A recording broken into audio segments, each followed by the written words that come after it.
This is E.Wilson, the Conversator from the JTC Exchange Radio Show, and we are coming to you live from the First Sunday's Talent Showcase in Arlington, Texas. We are having a great time. There's some poetry going on right now, spoken word.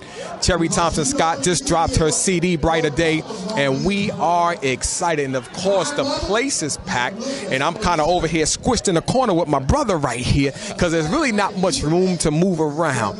But I'm excited to be here with my brother, Reverend Elijah Hill, the president of the National African American Museum of Religion Online. So, Reverend Elijah, it is good to have met you and good to have you on the JTC Exchange Radio Show, brother. How you doing, man? Yeah, well, Eric, hey, it's such a blessing, man, to be in this atmosphere. Number one, the energy is so great. You know, we heard so much good music and just, you know, everything was so fun. You know, we talked about you all's marriage thing that's going to be going on in the end of March, man, 22nd. That's going to be awesome. Me and my wife, we're going to be attending. And I'm the president of the National Museum of African American Religions Online, and basically what we do is focus on the preservation of African American religion in America, preserving it for future generations. And so that's kind of the thrust that I'm working on. Matter of fact, I'm working on my doctoral degree in digitizing and archiving African American church history also. So I'll be finishing that up here in the next 2 years. Wow, man. So, y'all can see the Reverend is not playing around. Now, let me ask you this, Reverend. I was reading your article. You was talking about, you know, out of the ruins of the poor and the destitute, the circumstances in the hood, if we want to call it, or the ghetto, how a lot of our politicians, movie stars, athletes have come out of there. And you know what we know, and then you said can I use my own words? Oh, yeah. The hood is a volcano of where a lot of these people have emerged from. So it goes to show the value of what we have in our own communities. So what are you aiming to do to kind of line up what we've had, and as far as where you're going to bring back this balance to help us to understand the history, you know, where we come from? Well, basically, the article that you're referring to is something I wrote on Facebook called The Lost Soul of Black Religion. And basically, the theme, it started out talking about just what you were elaborating about, how the African Americans have come, a lot of them from plighted situations, but we've, you know, seen sports figures, we've seen great people, we've seen our history just be so monumental toward the world despite our circumstances, which has been monumental and a classical significance to America's history, whether it's sports people, music people, or preachers, educators. You know, we have impacted the world, but a lot of these people came from these plighted scenarios. But at the same time, what I did turn it around to focus on is, now that we have achieved these kinds of things, that there's a disconnect between how that generation before instilled the values in us versus the young people. Because it seems as if, you know, the older people instilled, you know, that camaraderie as a people, that the groupism, the collectivism, and bringing us together. They used to collect pennies to put people through college. You know, it was a different dynamism within the culture of the past. But with our culture now, we become so Americanized and so individualized that we've lost that connection with supporting each other, and also lost that connection with sharing the values that we have with our young people. In other words, with me and you, most of our religious values probably came from our parents. It was instilled, right? But if you look at most of the young people, most of their value system is coming from rap, coming from the peer pressure, coming from, you know, the internet, coming from social media, you know. So there's a disconnect there. We've lost our way in transferring. We can't blame that on larger society. You know, we have a responsibility too internally as a culture. I like what you just said there, Reverend. You said personal responsibility, and I believe that change starts at home. You know, it doesn't start with the president, it doesn't start with the governor, it doesn't start with the councilwoman or man, or even the church. I said true change starts at home, where we can galvanize in our own home and get things set in order. So when I'm hearing you and hearing the disconnect, I know from one of my angles, and I want to know yours, is that I'm seeing the disconnect with the fathers in the home. 85% of most men in prison never had a relationship with their father. So that's one of the angles that I'm seeing. And then from a big picture, when you tie in religion, saying that these men are absent, I know that has a small role to do with it. So from you, where do you think the biggest disconnect came from? Well, basically, first of all, it goes back to what I said about us transferring the value system, which basically, comes within the home, but also the church community. So because the church community is who crafts the value system that we had, a lot of the older people. So it's the religion and it's also the church. So it's like the spiritual home and the natural home. So it's both together, the dichotomy in the past that has brought us together and transferred values, And one of the things that I see, which what you said about the fathers, now the Bible says that in the last days, in Malachi, it said that when Jesus would come, he would bring the hearts of the fathers and the sons together. Now watch this. This is prophetic, because in this day, there is a disconnect with fathers and sons. So with that void, I think God sees it. It's deeper than just what is being said for Israel in that day, but this is what we're dealing with. And he said he will bring the hearts of the fathers and the son together. So I think there's a mentorship process spiritually out of the church to win the young people. I think it's gonna change. I think it's in the heart of God. Because he said he would bring the hearts of the fathers and the sons together. And so before he comes back, and another piece of what he said in Malachi, he said that he would also bring a curse upon the world. Now this goes back to responsibility. The Lord knows we have a responsibility to the next generation. Now let me give you a scripture in Deuteronomy 6:6. God told Moses with Israel he gave him a plan of how to transfer values to the Jewish generation. And what he told him, he said, Moses, sit them down and teach them when you're in the house, when you're walking around, when you're interacting. See, God gave them a mechanism to transfer value. So God knows the responsibility goes back to us.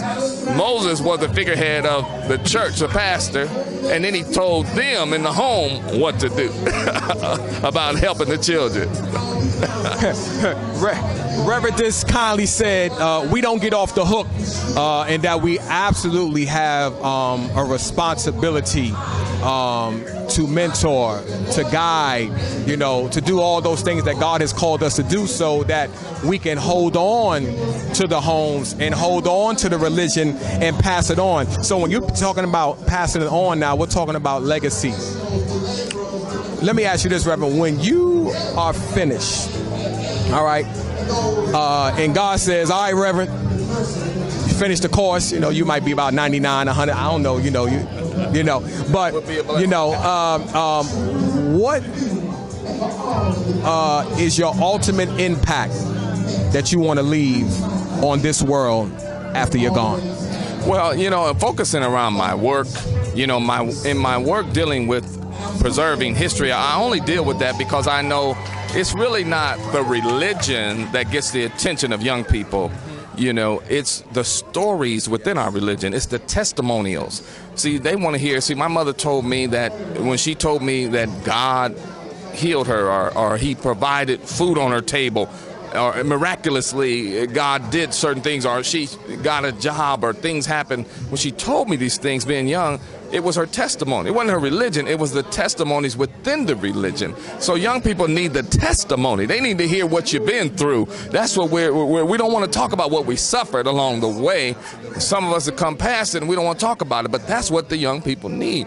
They need to hear the testimonials. And so that's the legacy that we hand down. But I feel that in preserving religious history, there are testimonials that could be a blessing to the next generation that could be translated. So that's my direction, is to go that direction. Now, from my own personal, my desire in the Proverbs is to leave an inheritance to my children. So, I'm an author, I'm a publisher. I'm just getting ready to release a book called The Triumphant Soul of Black Religion. But my desire is to bring my publishing to the level where it could be something that my son and my daughter and my family can be blessed and where it's elevated to the point where it's generational. So I feel my destiny is to leave something. See, Rabbi, you know, we sitting over here, but I'm ready to start running right now because that's what it's about. I think that's one of the ultimate levels of service, is to leave. That the key thing you said to me is to leave something. That you didn't stop there. See, a lot of people leave something. You said leave something that they may be able to take it to the next level. And I think that that's a key component for us as believers, if those of us who have a religious background, to be able to understand that, like you're doing, this is bigger than us. It's not about the religion, about the story within the religion, the testimony that comes forth that give our children hope. So when they hit some of those same bumps, maybe in a different form, they can grab onto the story and keep going. So that's what you're saying. Yeah, well, if you look at it, there's a powerful illustration I use in the Bible dealing with David. Now, David, a lot of people talk about him slaying the giant, but they don't look at the backdrop of that.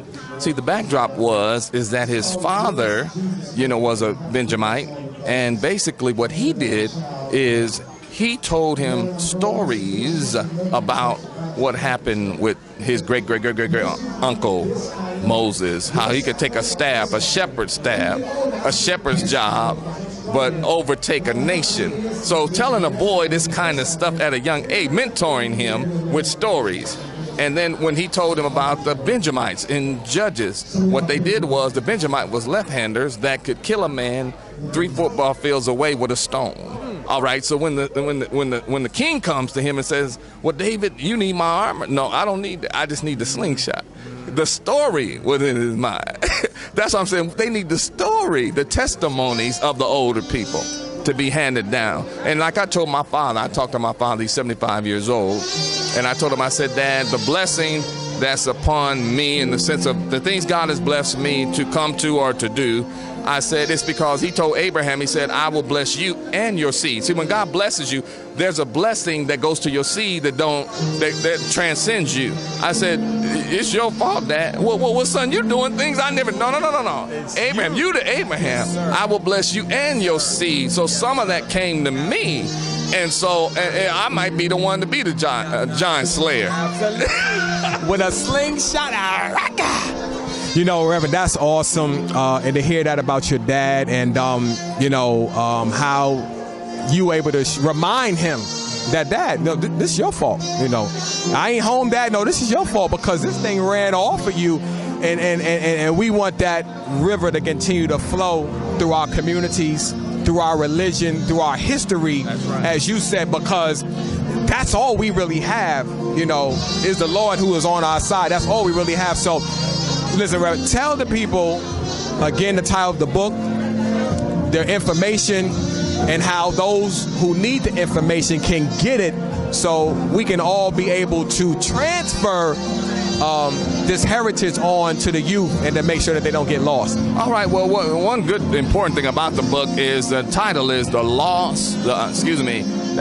was my article, but the book title, I changed that to The Triumphant Soul of Black Religion. Now, the reason why I titled it that, it's a biography on Bishop Charles Harrison Mason, who founded the Church of God in Christ. Now, the reason why I framed and dealt with his life story is because there's things that happened in his life that are missing African-American history that was hidden in the FBI files. They're testimonials that haven't been heard, and they're powerful, of how he went to Washington, D.C. in 1916 when other African-American dominational leaders were afraid and were being lynched. But here he went to Washington to talk about the rights of a black organization not having to be being a conscious objector, my rights of religion, freedom of religion, standing for freedom of religion. And the president was so impressed that he asked him to come to Washington and talk to the War Department. And yet when he gave them an agreement that he could do it, he ended up, the FBI in the South couldn't deal with the fact that African Americans had approval with the government and the president. And people would come out of cotton fields with a piece of paper from the Church of God in Christ saying that we didn't have to go to war, and they got so upset at them. They was like, brother, you can't tell me that you ain't gonna sign up for the draft. Well, sir, we've been approved by the president. Yeah, but anyway, that's just a piece of the book. Yeah, they'll be able to find my book on ElijahLHill, ElijahLHill.com in the next 45 days. Yeah, it'll be released. So, you know. Well, y'all heard it right here. Elijah Hill, the Reverend book is coming out.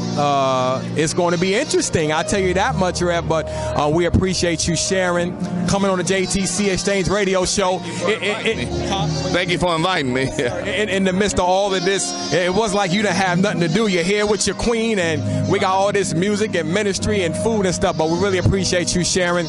For those of y'all who need more information on the JTC Exchange, you need to go to www.jtc.exchange.org. Hit us on Twitter, E.Wilson at INCJTC. As you heard from the Reverend, we always having productive, informative conversation going on so that you can be the best you that you can be. So this is E.Wilson, the Conversator, coming from the First Sunday's Talent Showcase with Reverend Elijah Hill. Remember, if you're going to have a conversation, make it a good one. We're gone.